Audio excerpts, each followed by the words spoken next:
Kita nak pergi Genting. Abang Azhar.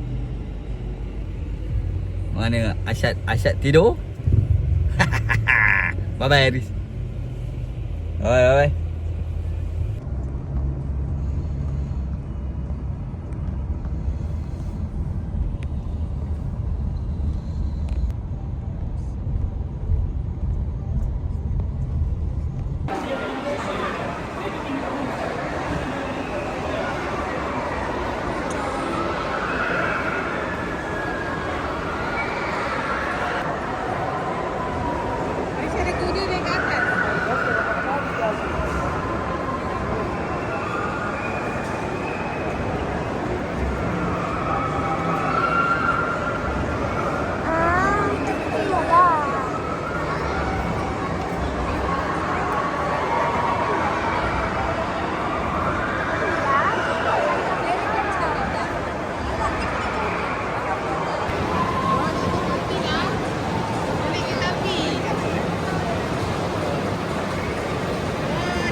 Aris.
Kita singgah tempat strawberry.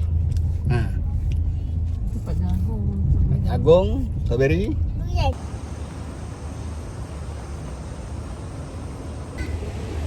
Arsyad. Aris. Abang ambil video. Kita dekat tempat pokok strawberry. Strawberry.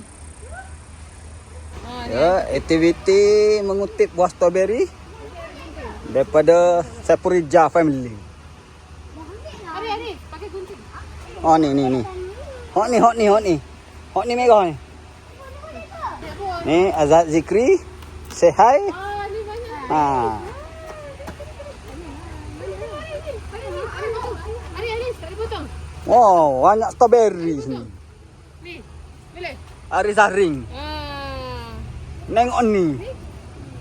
Orang apa dia? Ni sebelah dia. Okey.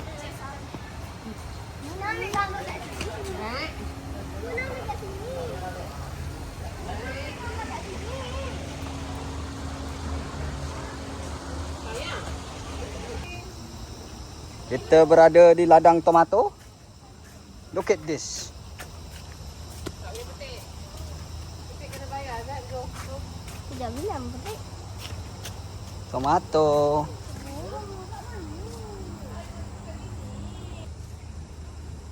Kita dekat ladang tomato Genting Highland.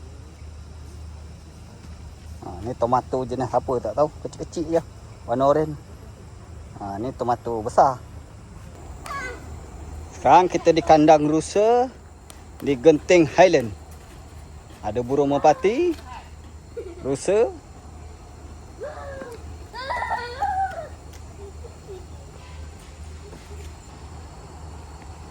Kenapa di dalam ada? Lagi, lagi guys.